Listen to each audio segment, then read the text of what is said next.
name's Bill Quade. I've been with the Biltmore Estate for a little over 25 years now. Director of Horticulture here. That's a quarter of a century. It is a quarter of a century. You've seen a lot of things. I don't look that old, do I? No, you don't. Yeah, you don't. I know, Not a day over 10. Right. Yes. Yes. So I've seen a lot of change, a lot of additions.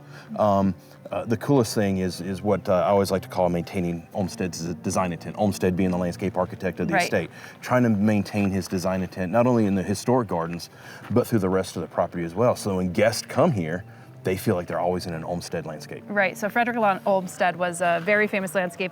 I would say the most famous. The most famous, because he did Central Park, you know, like you were saying, we were talking off camera, Prospect Park, and a number of other did the Emerald Necklace Conservancy there in Boston, did the Capitol Grounds in DC, Stanford University, so it wasn't just the East Coast.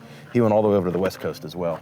And you know, he's got some great design principles that we still use today, one of those being this pastoral feel, which we've got out here, which is gorgeous. So you got the grasses, and then you got the trees in.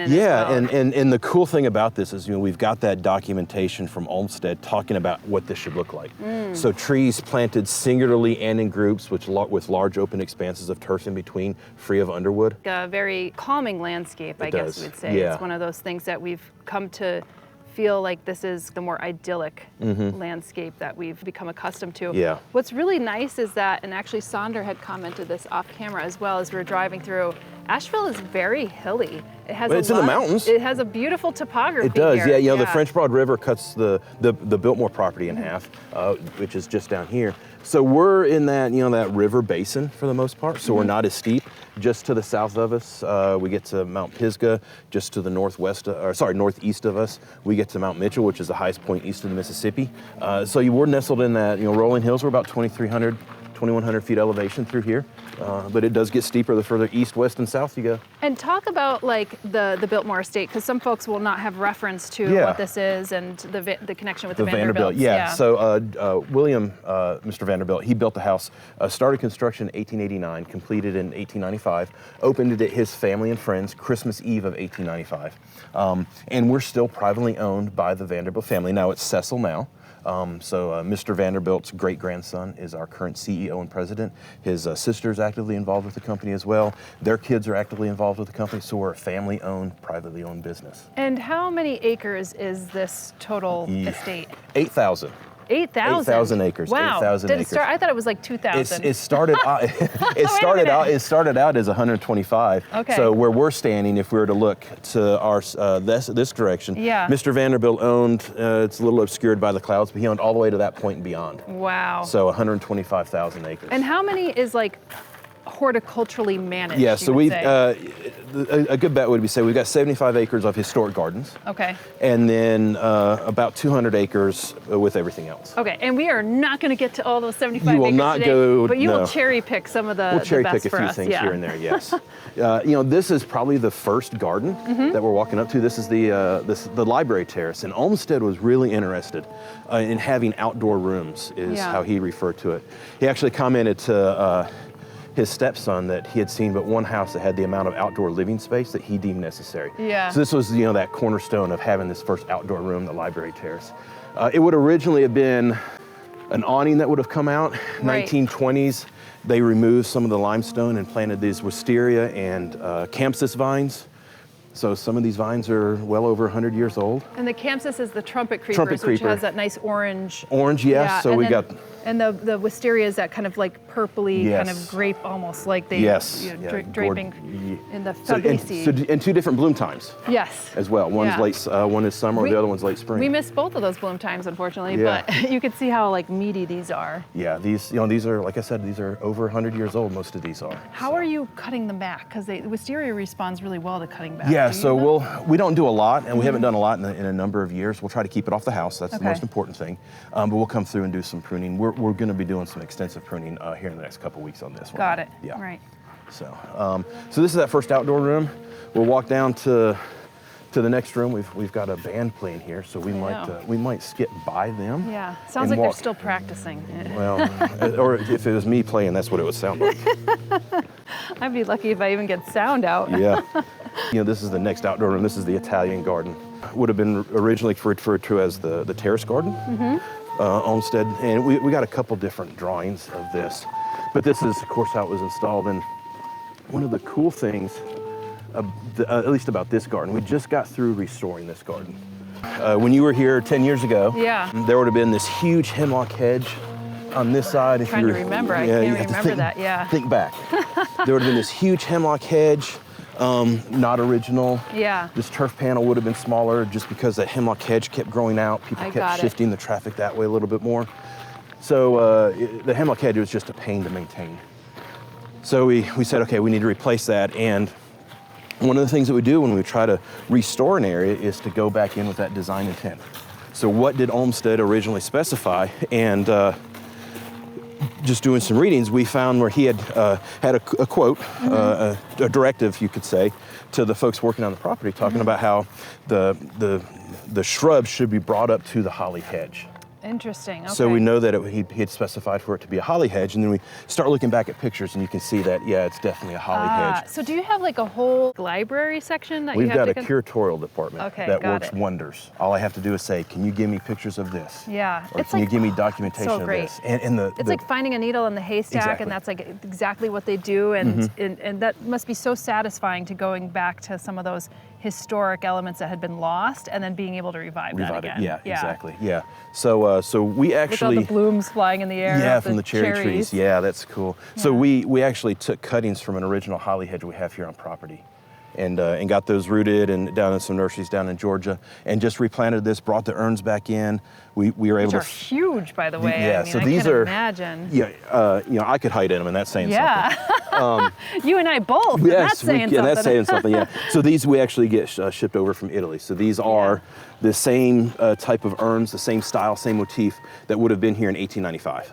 And something about Italian gardens is it's often like walled, very geometric, has some type of water. What are those aspects of the Italian garden? Yeah, so and I was fixing to mention this. Whenever we were starting to do research on this, we found that original drawing from Hunt about how wide these paths should be. Yeah. And started measuring out and said, oh, well, this path right here is actually supposed to be 18 feet, and it was down to 12. Oh, so you make it back to 18 feet, and then you find out how big the turf panel is supposed to be. You had to fit the horse and carriage.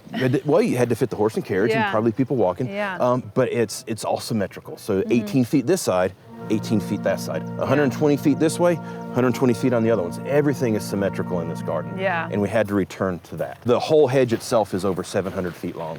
And this was, you said, one of the original hollies. Yeah, so this is Alex opaca, and it's just, it would have been seedlings originally, I guess. And we probably could have, gone and gotten a really great American holly, Cedar Hill, Old Heavyberry, anything like that. But we specifically went with seedlings, just like the hedge that's down in front of the conservatory. Which are quite new, and we were being told off camera that you wouldn't actually even see the house if it was this was 11, 12 feet tall. Yeah. Now the goal is, just by looking at pictures, this hedge will stay roughly 4.5 feet tall, and that's it. Got it. So it's a totally different feel now that you look into the spring or the shrub garden. Now, is this going to be cut at like a symmetrical or asymmetrical? It'll be cut symmetrical. Okay. We'll keep it to a certain width. Right. Yeah. And again, that's kind of what I think about an Italian garden. It's really like hedge trimmed. Yep. And that's what this will be. Yeah. We just have to, these plants get established. Summertime, we'll fill these pools up with tropical water lilies, hardy water lilies. Lotus pads, we got lotus planted in there. Looks like that already, Yeah, that'll start coming up. So usually that's not until I feel like they need to have the Italian, I don't know if we want to go that far. We've never had custom music made. Yeah. Never before. We aim to please here, right? Yeah. We've got koi in these as well. Do you ever get blue herons or something? We get blue herons. We do, unfortunately. Yeah, we get blue herons. This water, a lot of Italian garden pools, it's just recirculating water. So the water, our water is fresh coming in. From the rain? No, it comes from a reservoir that's about 3 miles from here. Okay. It's all, of course, all underground. So we have fresh water coming in, fresh water going out. So it's a constant flow, and then this water eventually forms the creek that goes through the azalea garden. I see. And this is almost like a little boggy area right here. It is, yeah. So we got different bog plants that we're able to grow in this, and then that raised bed in there, we'll do summer display in there. Okay, got it. So somebody has to get their waders on. Somebody gets their waders on, yes. During the summer, we've got folks in here twice a day at least, or twice a week deadheading. Got it. Yeah. This is quite a quite a span, you know what I mean? Yeah, it doesn't look like it until you start walking it. No. 700 feet, which is 2 football fields. Yes, indeed. 2 football fields, unless your team does not score touchdowns, then you don't need the end zone. Yeah. Right? So. Now talk about some of the trees here too, because you've probably seen a lot of these. Trees can grow in 25 years. So they can grow a lot, yes. We've got some really cool trees, and this is the shrub garden to our right that we'll walk into in a minute. The tree coming up to us here on the right, that's a fringe tree. Oh yeah, Chinese like fringe Ceanothus. tree. Yep. Ceanothus, is it Ceanothus or is it Chinanthus? I don't know. That's a really good. But the cool thing is I knew what you meant. Yeah, exactly. So I knew what you meant. So yeah, and it's probably one of the bigger ones I've seen. We've got some river birch in here. We've got Coletaria, which is the golden rain tree. Oh yes, we actually have one of those, strangely enough, on our land. Yeah. And I was like, what is that? Yeah. But it is kind of like invasive in some areas. It is. So I call it, and it's a champion tree for us. I call it the state champion weed tree. It's a pretty tree. It's really pretty. Very pretty tree. Yeah.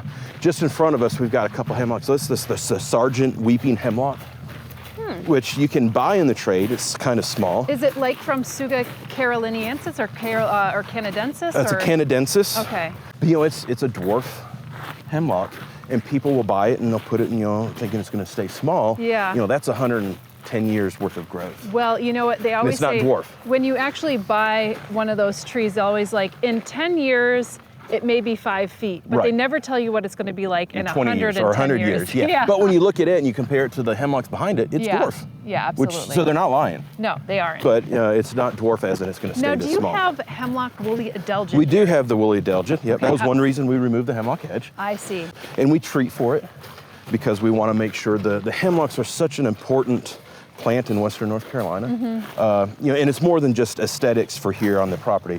They do offer a lot of shade for trout streams. It's a very unique niche that plant actually fills that other plants do not fill. Are you doing the injection method? Are you doing any kind of integrated pest management? Because it's been interesting to see what people are using. So we do soil drench. That's one. But we also use the Laricobius beetle. Interesting. Okay. So we've released those, and we've seen good results with that as well. That's really good. So for us, it's both of them. Okay. If the tree has got a good colony of Laricobius beetle on it, we're not going to do any soil drenching. But it's those trees that are really struggling that we will. Yeah. Yep. Okay. Good to know. We did a whole episode on controlling the hemlock woolly adelgid, and unfortunately, that beetle is not available to private ownership in New York State. So. It's nice to see that you have it, and of course, like botanic gardens and more, places like this can actually have more access to these things. A lot of the research on that was headed up by some folks, if I remember correctly, up at Grandfather Mountain, which is just northeast of here. Yeah, we actually have one of the folks studying it at Cornell University. In our neck of the wood as well. So. So you have your forsythias are in bloom? Forsythias are in bloom, yeah. The yellow blooms they're probably going to be on their way out here in the next week. But forsythia and the spirea, those always lead our spring blooms. Quince is usually right behind it. The Chenomalies. Actually, I saw your Chenomalies right around. Yeah, we'll probably circle our way back down to that. Now, is this a, does it start with an S? Yes. No. Which one? This one with the cool bark. Exfoliating bark? Yeah. No. Okay, I thought it was Stewartia. That's what I thought. No, Stewartia, no. Okay, what is this? Crepe myrtle. Crepe myrtle. Oh, see? Yes. We cannot grow these. You can't, no, yeah, that one's... Zone 5 cannot grow. I'll show you a really nice one when we get down here. Okay, so you're a zone... These are great. Zone 7 or 8? Or we actually just got bumped up to 7A. Okay, all right. Yeah. That's what everybody's getting bumped. They are, yeah.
So this is the shrub garden. Olmsted designed it very much like the Ramble at Central Park. Right. If you've been there. And I always joke around the original drawings that we have from Olmsted for this garden, 1891, 1892. He referred to it as the shrubbery, which I love because it harkens back to a really famous movie, Monty Python's Search for the Holy Grail, the shrubbery. We created a shrubbery at our land too. I was like, this is now the shrubbery. Yeah. So this is a Mahonia. Mahonia, yeah, gorgeous. What type of Mahonia? We've got a sign over here. I always forget what this one is. And it's not going to say just Oregon Grape Holly. Yeah. Oh, well, it's aquifolium. Aquifolium. Yeah. So it's, because sometimes you get ones from Japan yes. as well. Yeah, not that one. This. Yeah. So, yeah, and these are, gorgeous. They, the yellow blooms are great. The fruit that they said is nice as well. So we get that very season of interest. Yeah, the birds absolutely. The fruit is like a more kind of a deep bluish yes, color. It is. Yep. And this one, I think they moved it out of the barberry I believe they did. family. Yes. But they still have that kind of yellowish root, which is accustomed to having berberis, which is the phytoconstituent in it that makes it a really wonderful medicinal. Okay. So it's one of those things that, you could use the barberry, you could use the Mahonia, that type of thing. Same thing, yeah. Look at these little, is this like a hazel? Winter hazel. Winter Okay. hazel. Caryopteris. Yeah, this one's on the downhill of its bloom cycle, but yeah, it's another one of those early blooms for us. Exactly, like one of those ones that if you have the early pollinator out or something, yes, they're going to be very happy yeah, that this absolutely is out. with this one. Or forsythia. This is one of the bigger witch hazels that I've seen. Wow. Yeah, this is Hemamelis virginiana, I think. Well, if that's one of our native witch hazels on the no, East vernalis. Coast. Hemamelis vernalis, okay. yes. So just gorgeous. And of course, it's already bloomed. It's a winter bloomer for us. A lot of these are like understory trees in forests, so I'm also assuming that you give it a little bit more prominence in the garden. Yeah. And it almost looks like it could be a bit more canopy-esque. Yes, yep, absolutely. And all these bulbs had been planted here and are now coming up. You've got some hostas, you've got some Mertensia virginianas there. Yeah, all these. We don't plant a lot of spring bulbs in here. No annuals in the shrub garden. Everything is more of a permanent planting for us in this one. This shrub is my favorite. That's the viburnum, Burkwoodii, Carlesii, any of those fragrant, sweet-smelling viburnums. Very nice. And does that get that really deeper color leaf once the leaf comes out? Yes. Okay. Yeah, it'll start to get a little deeper once we get towards the winter time as well. Ooh, very nice. Is it nice? Yeah. Nice and powdery. Yes. So that we've got one here. We've got a couple down that way, but when they're in full bloom, it just permeates this area with a really nice fragrance. And you have some gorgeous specimens of Japanese maples. Like, look at the kind of gnarled structure. It's so sculptural. That one's probably a 30s planting. 1930. 1930, maybe 20. Yeah. Yeah. You get a really good view of the conservatory from here too, huh? While the leaves are still off the trees. Yeah. So, shrub garden. We're actively working on redesigning some of this, trying to restore it back to that design intent of Olmsted. So we'll continue working on that probably for the next 5 years in here, I guess. The big thing for us is making sure that the bed edges are correct, but the plant selection. And trying to figure out what did he mean when he, why would he specify to plant wisteria on the hillside, and what can we substitute for that? Because we're not going to plant wisteria. Yeah, so I see. So you're trying to stay to the historical references where you can, but if you find that that plant has become invasive or maybe more of a faux pas now, you're trying to substitute it with a like. Yes, exactly. Okay. Yeah, yep. This is a rubus. This is a rubus, yes. Calcinoides? Yes, calcinoides. Yeah, so this is I think it's more of an Asian or Himalayan. I think it's not native. It's not native. No, it's not native. And creeping raspberries, that common name for it. And it does get a little raspberry on it, and it's a nice prostrate. Have you ate the little raspberry? I have, but it didn't really taste like much. It didn't taste like a raspberry. Yeah. No. It tasted like you shouldn't be eating it. Yeah. And this is some irises coming up. This looks like the version that the Mount Cuba had, where it has a really nice purple color in the beginning. It's our native iris, isn't it? I think it is. I think so. Yeah. And another winter hazel. Yeah, spiked winter hazel. Yeah. And this is the state champion Colataria that we've got here. And you say state champion, meaning it's the biggest? The biggest, yes. Okay. Yeah, the biggest. You have to get somebody out here to... You can see how many weeds are spread from that one. But, it's a gorgeous tree when it's in bloom. Here is a quince. Here's a quince, yes. Yeah. Here's a quince. This is a beautiful apricot shade. Kind of my preference of color of quinces. Yes. And we kind of hit you right at like kind of cherry and magnolia. Cherry and magnolias are on their way out. Cherries are still hanging in there. The next big plant, trees for us blooming are the redbuds, dogwoods, service berries. Okay. What's this little... Lilac? Oh, this is a lilac? Yeah, Japanese tree lilac. Oh my God. Yeah. It's huge. Yes, You gorgeous usually when it's in bloom. See them much like shrubbier. Yeah, yep. Have you had to shape it and prune it to get like... Chances are it got damaged and somebody cut it off and this is sprouts coming back from it. This multi-stem. Yeah, the chances are that would have been well before my time. But it looks kind of cool as a multi-stem. It looks very cool. Yeah, looks very cool. Spirea, some of it's on its way out, but you know, a gorgeous early spring for us. Is this also a golden rain tree right This here? one on the right is as well, yeah. Okay. Yep. I don't know if you recall, Sander, but this is the little one that grows on the second pond that comes out and it has these little droopy yellow flowers. Yeah, the weird one. Yeah. The weird one, yes. That's a good way to explain it. Yeah. Yeah, it looks like some kind of tropical thing. Yeah. Like, why would it be growing here? Yep. Property. Yeah. I guess I'm glad to have it. I'm glad it's interesting. It's the starter of like something bigger. I also don't think that it's like invasive where we are. Probably not. In New York. Yeah, it may not be. You get a lot more kind of things that do well. I feel like the Carolinas, you could get like a lot of the south plants and a lot of the north plants. You're right. You're right in that sweet spot. We're in that sweet spot. Yeah. Here's another crepe myrtle. That's gorgeous. Look at that. I mean, that looks like cinnamon bark. It is, and you know, a lot of, I would say, there's this tendency for a lot of people to top them. Yeah. And you top them, you really lose the characteristics of what makes it such a nice tree. Now this is one that I saw in my friend Andrew Bunting's garden, the Edgeworthia. Yes. Yeah. Which is deer resistant, but we cannot grow in our area because it's not a Zone 5 plant. We just got to the point where we could start planting that one. Really? Yeah, it's trying to think, maybe 8-9 years ago, we got to the point where we could start plopping it in a few areas, and now we use it, you know, in a lot of areas across the estate. Gorgeous blooms on it. It's, you know, once again, it's on its way out. I never had seen it in bloom at his house because it was just in leaf, but the leaves are also thick and metallic. Yeah, they are. Dark green. It's it looks a lot like a tropical plant that should not be outside. Yeah, exactly. Yeah, exactly. Yeah, and one of the unfortunate things with it, I don't know if we can pluck a bloom off of it, and you can see, you know, that's sort of what the blooms are going to look like. Yeah. But they always hang down. Yeah, so you never get a chance. So you never get a chance to see what the blooms actually look like. You know, but the pollinator is looking up at it. And that's what it's for. Yeah, really. It's not for us. It's kind of like the hellebores. Yeah. Where they're always like drooping down, and you're like, just come on, stand up a little bit for us here. Exactly. Come on, give us some love. Yeah. And crataegus, which is really nice, another great medicinal plant, the hawthorn. You have to be careful of be careful what you grab. Yeah, exactly. But I also find that this has beautiful winter interest with the bark. With the bark? Especially the older ones. The older ones are gorgeous, yeah. This is an osmanthus. Beautiful One's probably not going to be hardy up in the New York area. This one's a 7A, I think, for us.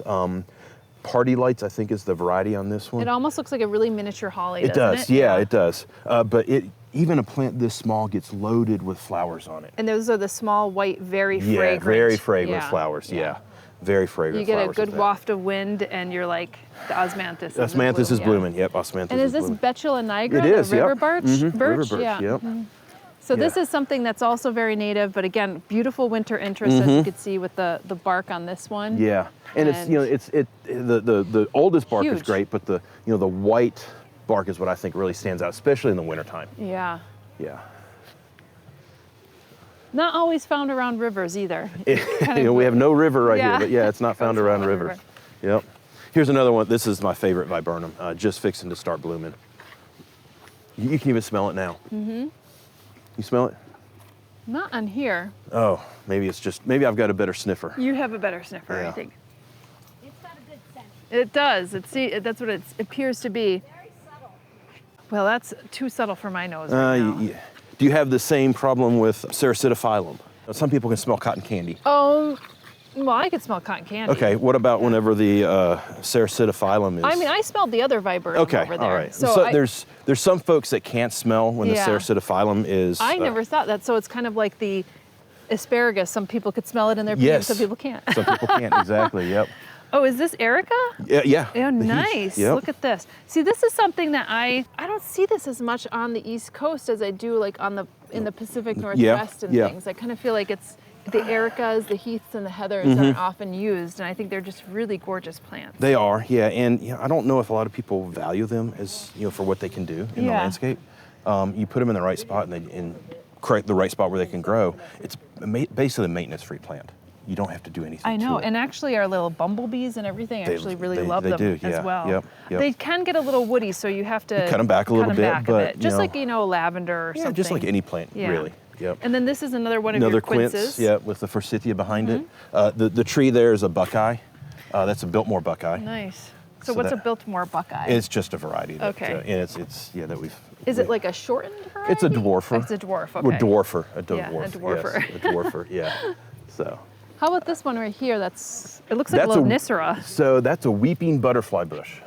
It's a buddleia yes. That's weeping? Yes, a fountain buddleia. Yes. Crazy. Is that not cool looking? It almost looks like this kind of weird Lonicera, like a honeysuckle, from like the way that the bark looks right now. Mm-hmm.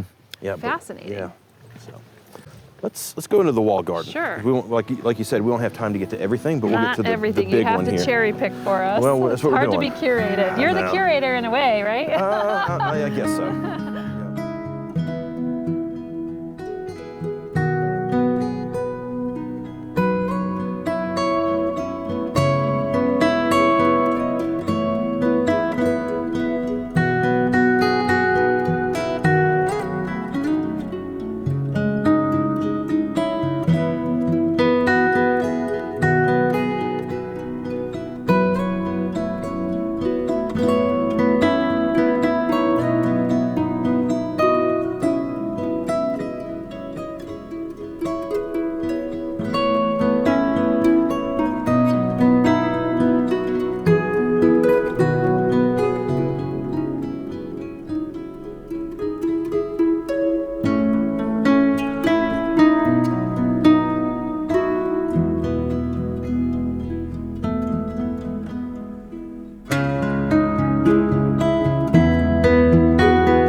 Now we are here right in the springtime, right, with the tulip bloom. So yeah, and tulips are just getting started for pay us. homage to Saunders Dutch roots. We already met a couple Dutch people here. Oh, good. Yeah, they were flocking out to see the bulbs. The bulbs, yeah.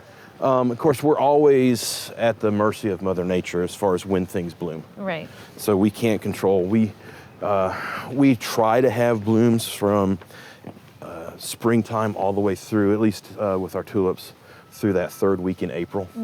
This is what when I first came here, I loved this concept of these like looking glasses. Yes. Through the garden, and it just kind of directs your eye to where you want to go, and each one has a slightly different view.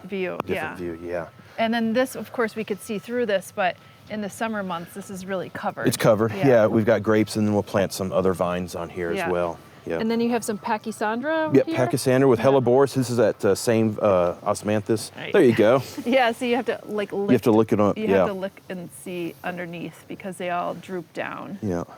And then the ground cover next to it, that's Sarcococa. This one? Yes. I'm not familiar with that one. That one, it's going to be a zone 7, but very fragrant as well. Nice. So is this a Japanese Pachysandra? It is. Yep, that's the Japanese. Okay. Yep, Japanese. Yeah. A lot of my staff can tell when I've done a design for shady places. Yeah. Because I've got all of these plants in there at some point. Nice. Because I know they do well in this area. These are perennial as well. Perennial. Yep. Perennial for us. Yep. Mm-hmm. Cool.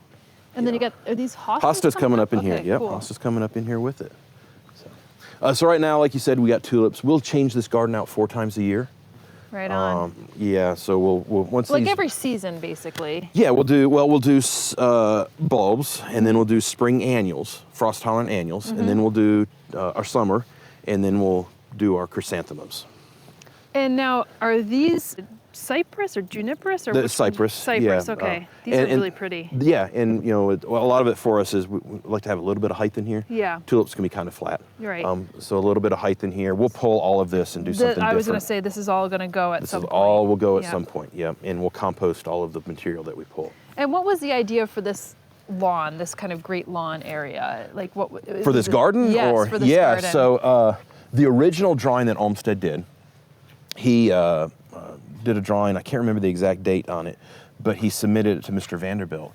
And the reply from Mr. Vanderbilt was, I want a garden of ornament, not of utility. So Olmsted designed it as a fruit and vegetable garden. Okay. And that reply from Mr. Vanderbilt basically said, I've got a lot of acreage. I could have that fruit and vegetable garden anywhere. I don't want it in my home gardens. Okay. So Olmsted went back and redesigned it, and that's when he went in with what his version of annuals would have been.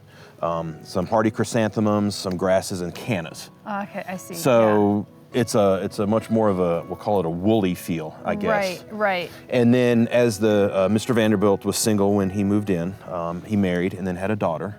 And then right at that time frame was whenever this Victoria bedding out feel started coming in.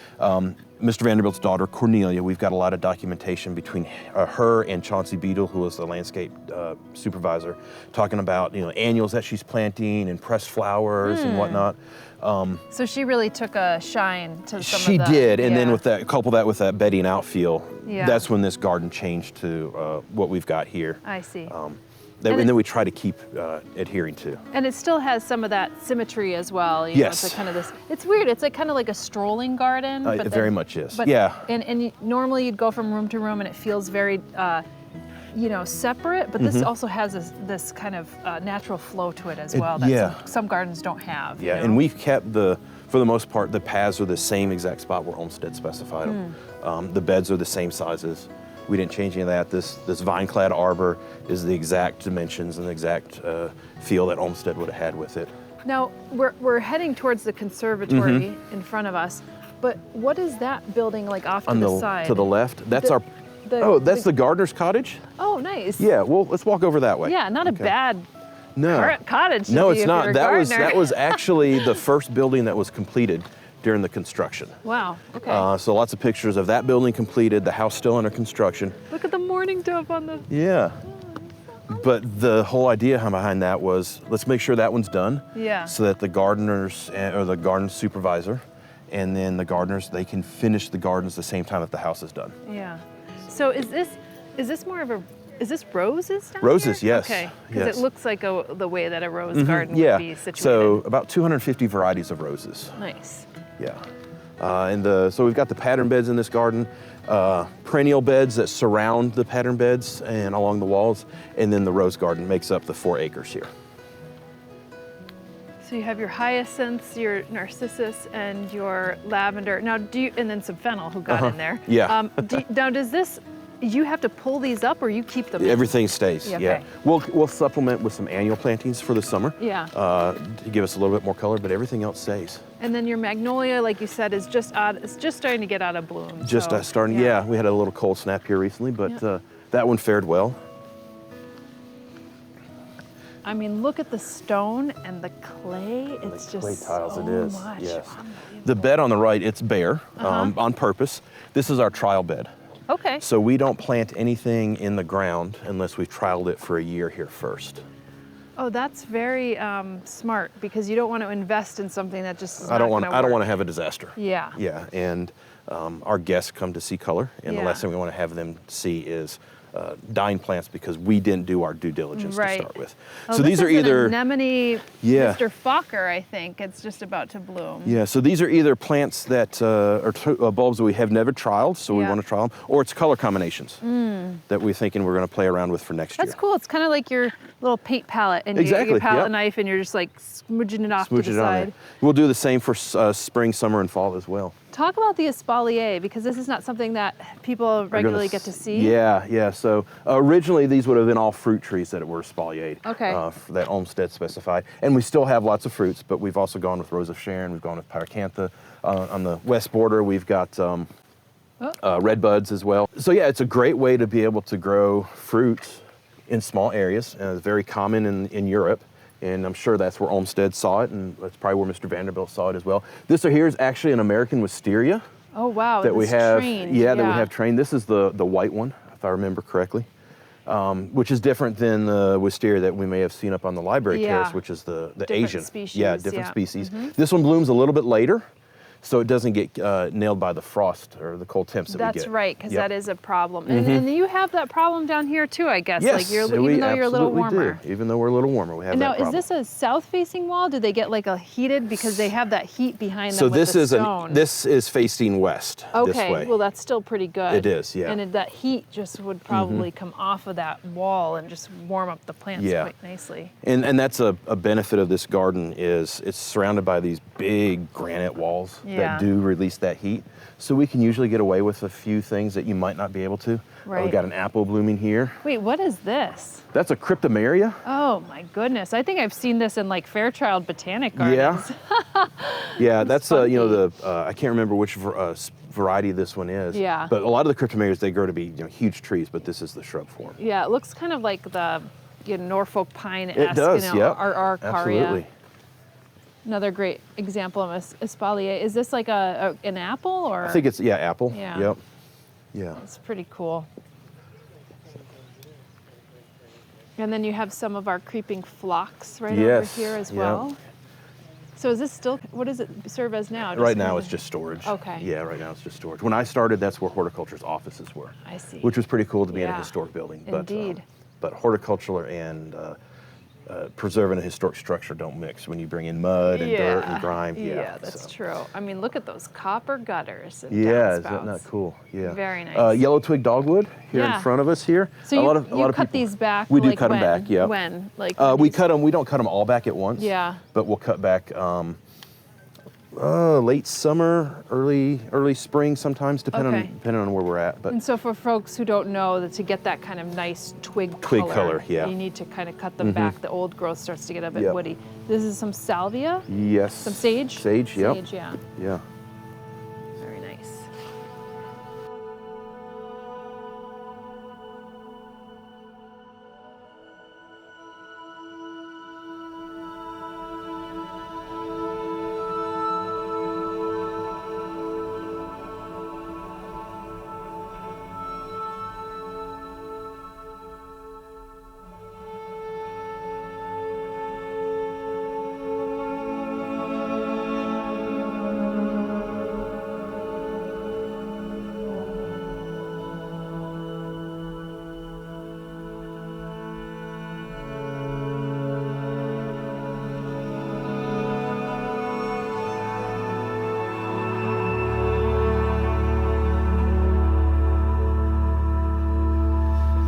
think I've ever made it out this far. Oh, so really? This is going to be all new for me. Yeah, well, welcome.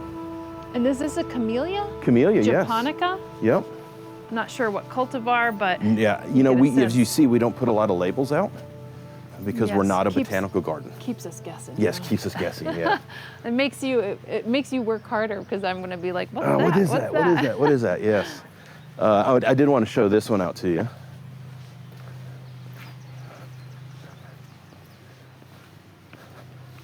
This is the Parodia persica. Oh, this is also in the witch hazel family. Yes, it is. Yep, it is. Yes. Yeah. Look at that bark. This is one of the best trees we have on property, I think. Yeah. I know a lot of people just flock to this tree. Yeah. Yeah. So.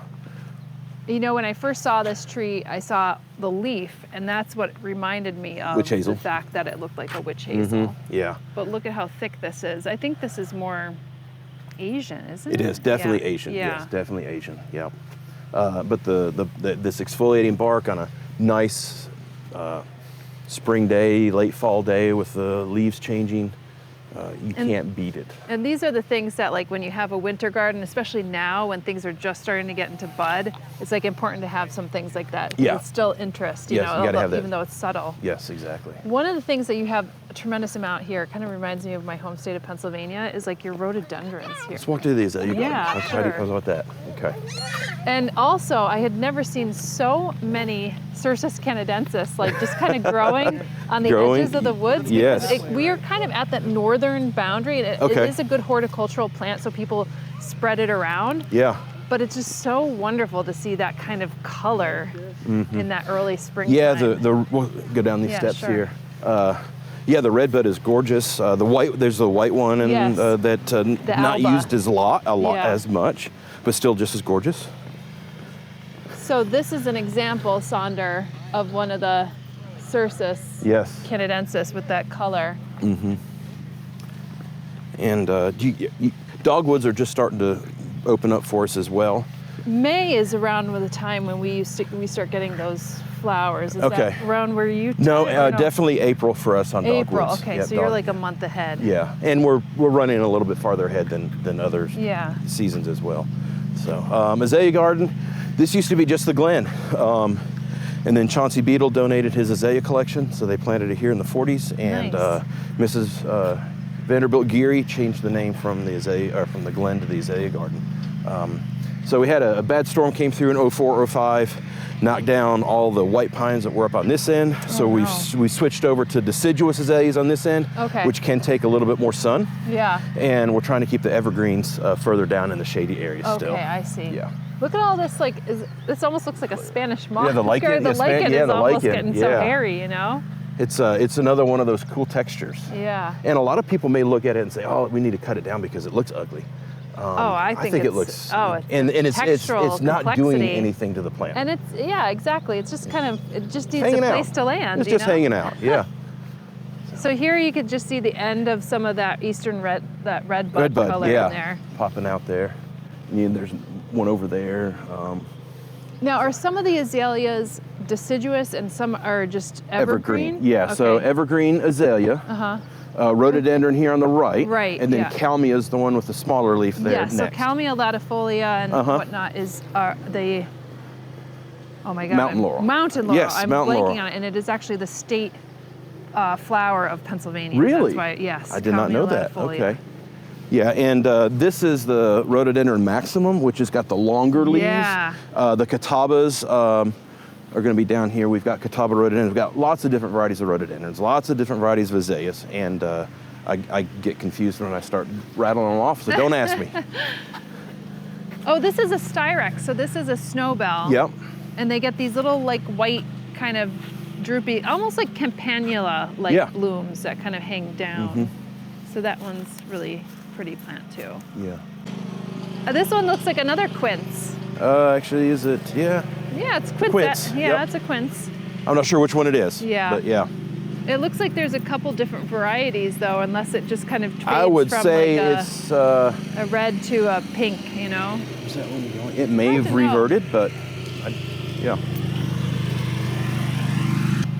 So you can see the feel changes as you walk further down into the azalea garden. Yeah. You start to get a lot of the taller trees that were missing up front at the beginning because of the storm. Which is something I really admire here too, because like, you know, sometimes in different parts of the world, people just kind of cut their trees. So coming on estates like this, where you could see some of those sizable ones, I just think it's really beautiful. Yeah, and you know, a tree's going to have a lifespan. Yeah. And you know, sometimes they work out really well, and they last much longer than they should, and sometimes they make it to their lifespan, and you have to remove it. And you find that you're turning it into a park bench. You find that you're turning it into a park bench, yes. Yeah. So Olmsted, like I said, designed this garden, but 1901, the family hired Olmsted's son to design areas off of the paved path that we're walking on. So anything in the gravel path is an Olmsted Jr. design. Fascinating. Okay. And so let's go this way. Actually. Okay. Yeah. So here's your Stewartia. Oh yeah, here we go. Okay. Yeah. So this is the bark that kind of threw me off. Yeah, and it's easy to do. Sycamore-esque bark. Yep. Yeah. Nice. And now all of this is also azalea? All azalea. So yeah, so we're still probably 2 weeks, maybe 3 weeks away from bloom time here. Yeah. But just imagine all of this blooming. Yeah. And you walk through it. Yeah. And they're all probably different colors? Different colors as we walk through, yep. Yes. And are these just like spruces? This one is a weeping oriental spruce. Okay. Oriental spruce, yeah. The big tree behind it, that's dawn redwood, metasequoia. Right. That's the largest one you're probably going to see in North Carolina. That's pretty impressive, right? Yeah. I mean, it's going to be heads above the rest. Yeah.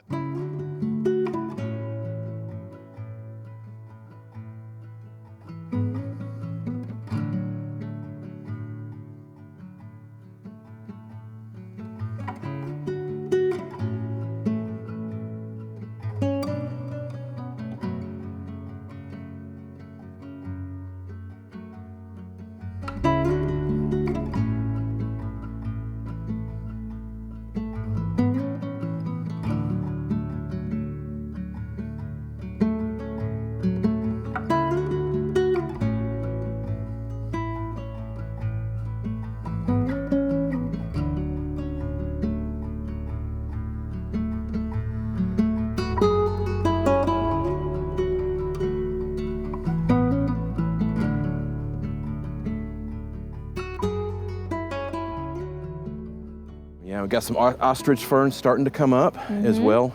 There's so many tall trees. Yeah, this is beyond what I got to see here the last time I was here, because I split it with like the house tour and then the conservatory and around the conservatory. Then I got kind of hung up, and then I was like, it's time to go. It's time to go, yeah. Yeah, so this is really joyful. You know, that house tour, plan 2 hours. Yeah. But you can spend 3 to 4 hours just walking through the gardens if time allows. Yeah. So remind me again, you said how much of this is like actually horticulturally managed now? You said 75 acres? Yeah, 75 acres is what the historic gardens are. How many gardeners does that, our department, we've got enough to manage everything. How's that?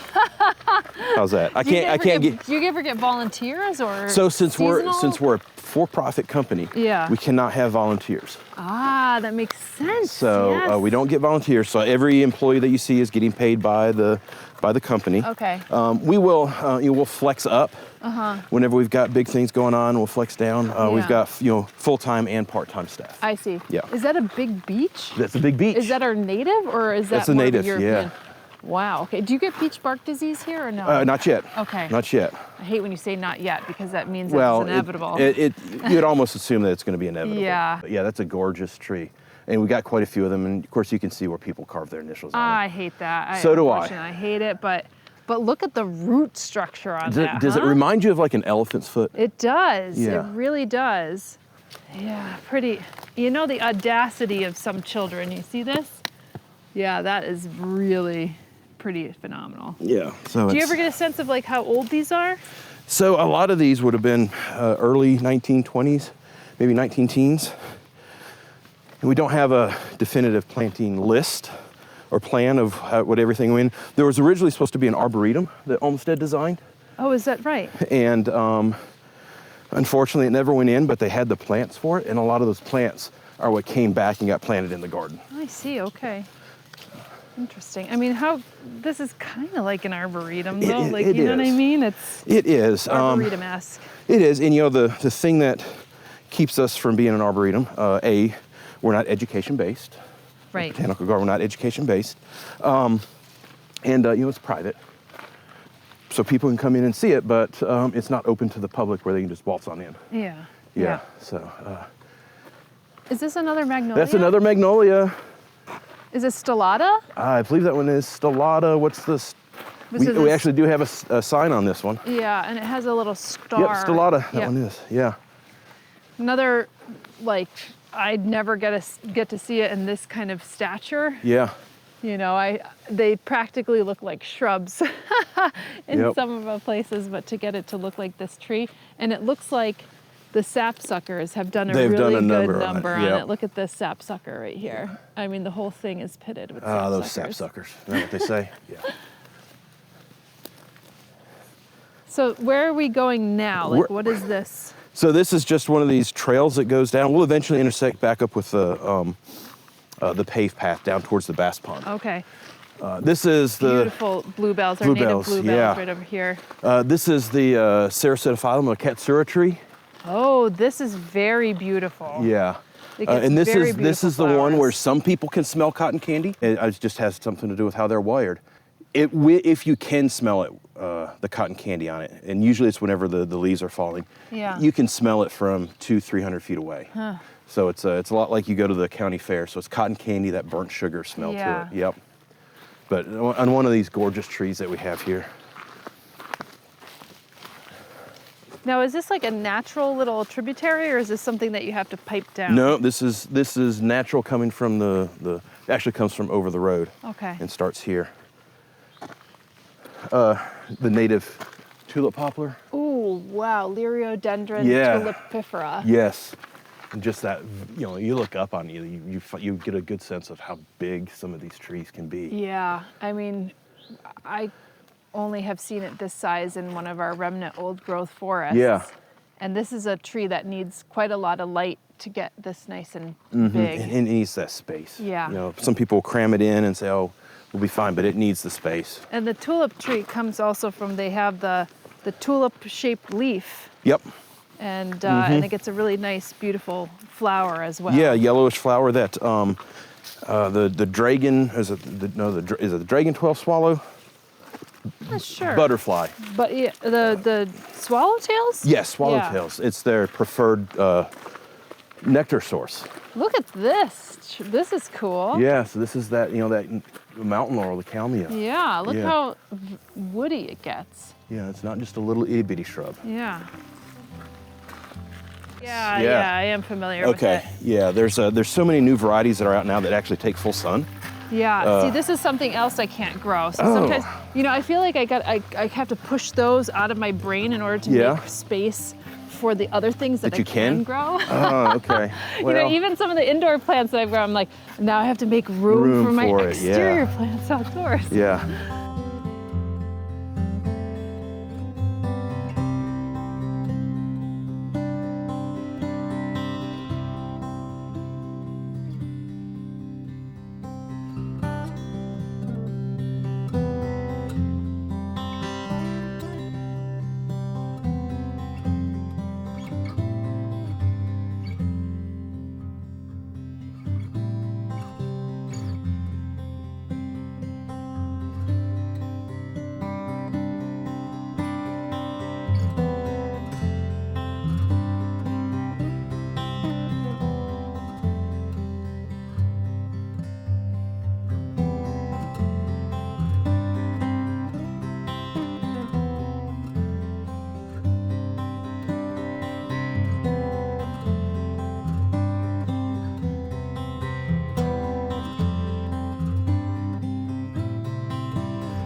So we're back on the main path.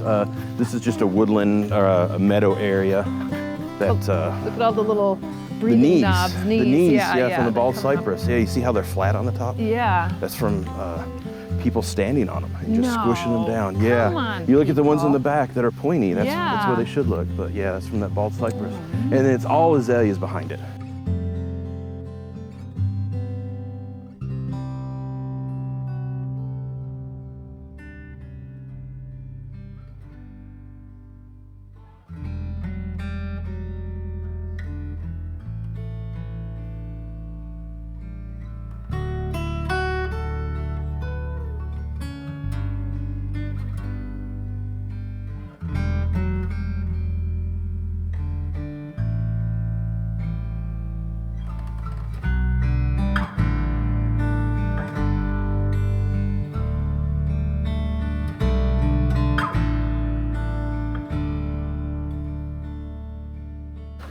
It's amazing the amount of azaleas on the drive down here. I was like, it's just your wall-to-wall azalea. Yep.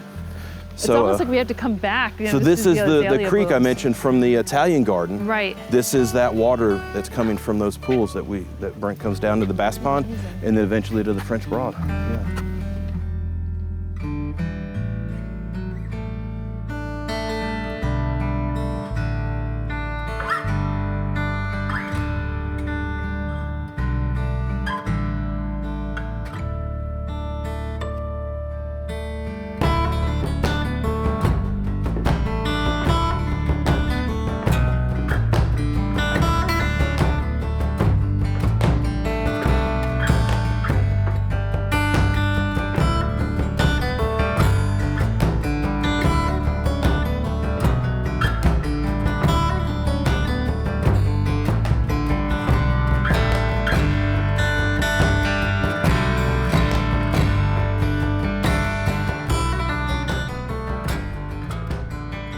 That's the Cornell Pink azalea, just got done blooming. Yeah, it's a really early bloomer, huh? It's one of the earliest ones we've got. Yeah, one of the earliest ones we've got.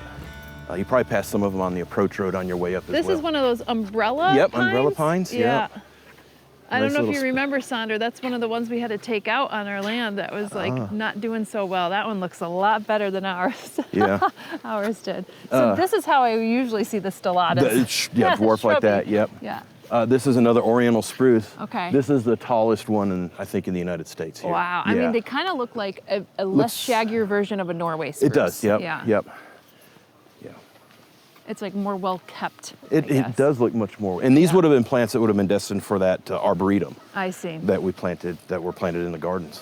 So. Okay, here's some Canada geese. You hear some Canada geese. They're getting to the nesting mode. Yeah, so this is the very end of the gardens. It continues a little bit, but this is the Bass Pond here. This is man-made, and you can see at the very far end where the dam is. Oh, you have a duck island. I'm so jealous. So this is why I wanted to bring you down here to tell you the story of that island. To make me jealous? No, okay. to tell you the story of that island. Go ahead. That island, we have pictures of that island from the 1890s, 1900s. Yeah. And then when I started here, it wasn't here. And they just haven't had that island. We've had the larger one to the left, but the one that the geese are on now wasn't there. And we had to dredge this upper section of this pond. So we decided, let's put that island back in. So did you dredge that part? Like you dredged it and you just kept on piling it there? Well, we were going to use the spoils Okay. where we were dredging out, but it was too wet and mucky. Okay. So we brought in soil to make that island. And it so happens that goals.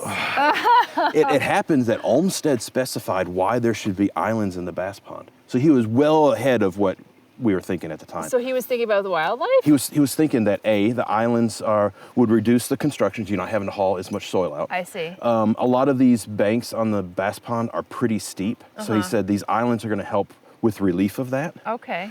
Once it's fully planted and you're not going to be able to see to the other side, Yeah. so it's going to create a sense of depth and how big it's going to give you the idea that this pond is actually bigger. That's but then he said it needs to be a place for a shy waterfowl. Oh, so we call it the Shy Bird Island. Oh, that is such a good name. Oh, I absolutely love that. Yeah, we've planted it out. The geese tend to put their territory and pull stuff out, and so we'll have to go back in and replant some more. But yeah, I don't like the look of this horticulture. Yeah, you guys don't. Come on, this is for me, not you. But this is that culmination of the end of the historic gardens is the Bass Pond. Well, thank you so much for You're this welcome. tour. This is absolutely phenomenal. I am so glad I got to come back after like 10 years. Well, don't make it another 10. I will try not to, and I'll try to come back when it's like a lot more things are in bloom. Yeah. But, you know, there's always something good to look at here. There is, you know, and I always tell folks, you need to come at least during all 4 seasons. Yeah, because just so you can experience it all. There's always something to see. If you enjoyed this tour and would like to tour inside Biltmore's iconic conservatory to see their tropicals and orchid collections, then check out our sister channel over at Plant One on Me. If you'd like to continue to see videos like this, then be sure to like this video and subscribe to the channel. That will not only help us grow, but help others find videos like this. In the meantime, stay here for more great tours, interviews, and the work that we're doing on our own homestead in the Finger Lakes of New York. We'll see you in the next video.